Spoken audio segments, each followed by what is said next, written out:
Hey guys, and welcome back to another YouTube video. In this video I'll be going through the North Melbourne vs Hawthorn game, going through who went well and who struggled a little bit, as one name in particular, James Sicily, decided to basically not touch the ball until the last quarter.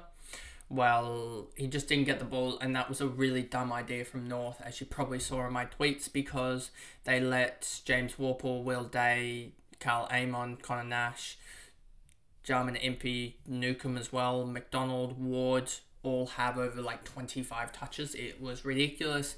It was shocking. And any other decent side would have put North to the sword by 120 points. But they ended up only losing by 8 goals. So before we get into the video, remember to like and subscribe. Turn the notification bell on so you know when I upload. And let's get into the video. So as you can see here, LDU138, and I think he certainly is an option going forward. I do think he is a risk of a tag, and I think that's something that we need to be wary of.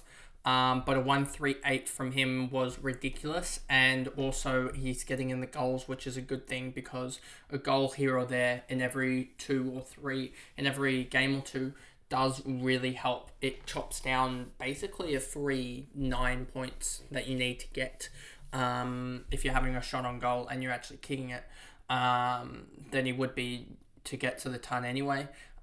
Scott as well, he's done really well. So I'm wondering if he's actually an option, or whether or not this is just sort of this this red flag or red herring that's sort of just here waiting for people to try and pick him up, and then for him to drop his output back to those 70s or 80s, and then really people get screwed over.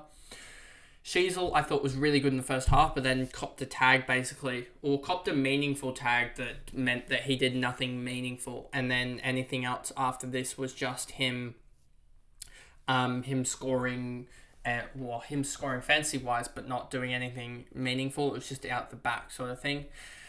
Shields 109, he looked like he broke his leg, and then ended up on a 109 with a 42-point last, which was ridiculous. But I wouldn't be getting him just because there could be an ankle injury or something like that. I haven't really looked, but I wouldn't be surprised if there is an injury. I'm not saying there is, but there could easily be a post game injury, like with Sheldrick. He actually played through a syndesmosis, which most people go off for, so don't know how he did that. But Shields, I wouldn't be surprised if there is an injury. Core 102, I wouldn't be going for him either. Just another defender or taller defender, I'm pretty sure, getting a lot of the ball. Go to 85, finally showing what I said in preseason would happen, but I mean, his price is just not there at the moment. McDonald 84. I mean, Gota, if we look at Gota, could he be in line for a massive, what's he at, 4 games, 56?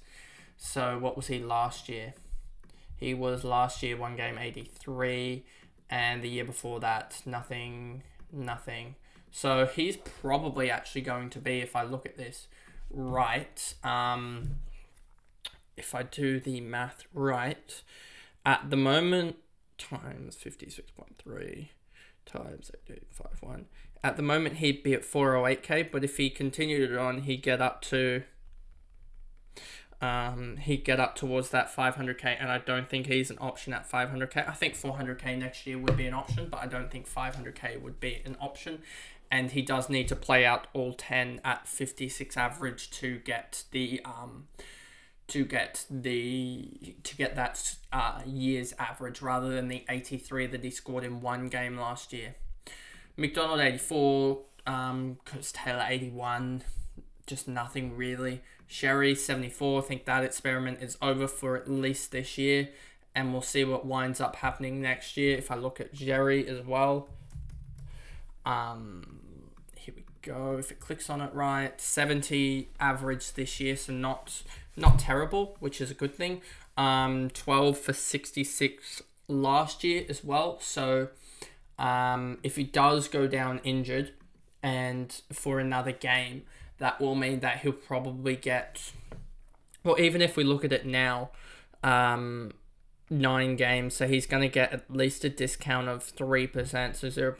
times 70. times 8851. If he was to play 9 games at 70 average, he'd be priced at 600k, and I think that would be appealing for people to go for him. So we're just going to have to wait and see with him. But I do think he will become the premier ruckman, and I do think he will be a better... I think he just got drowned out in this game, honestly, because Hawthorn rucks are actually hard to play against, and also the fact that North were just terrible. Absolutely terrible. Forward 67, he actually had a really good game, especially just limiting what Sicily did, which was annoying for all Sicily owners. Curtis Zeeble came on early and ball at halftime and ripped it up. 46 in the last to get to 66. Tucker, Thomas, Young, Stevenson, no one else who really... Harvey, 48, but it's just going to impact him next year, to be honest. I'm not really looking into him too much. It's not going to really... The thing is, he's almost too late now to get much cash gen that is meaningful. Warple, 127, absolutely ridiculous from him. And Will Day, 111, another good output game from him. These guys just all got left because they decided to tag to Sicily, and it just didn't work. Because you tagged a guy who just takes all the free marks down back, rather than a guy who's more progressive in Will Day or Amon or Nash. Well, Nash and Warple I could see getting their points, like their disposals anyway. Impey could have probably been tagged more than Sicily.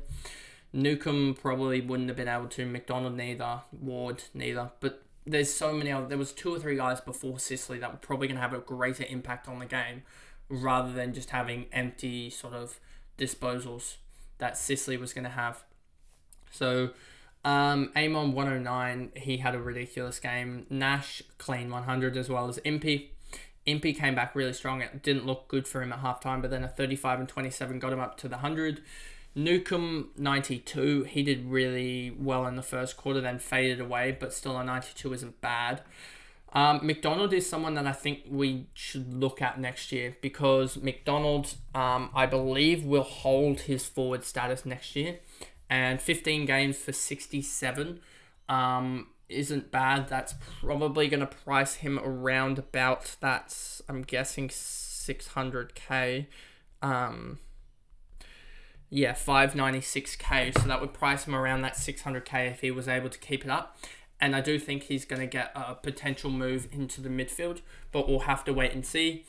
Ward is someone that I'm also interested in, but priced at 80, you'd have to see that big leap up to that sort of 100 at that range, and I don't know if Ward has that capability yet.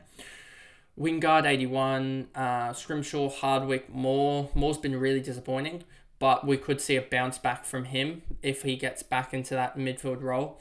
But I do think he will be a popular pick next year, priced at probably around that 700 or so K. Brockman, Sicily just had a shocker. He just got tagged and couldn't do much about it. McGuinness tagged Sheasel in the second half, and that's why you saw a drop-off in his meaningful disposals. And then Sheasel just went down into the back line to get some cheap disposals.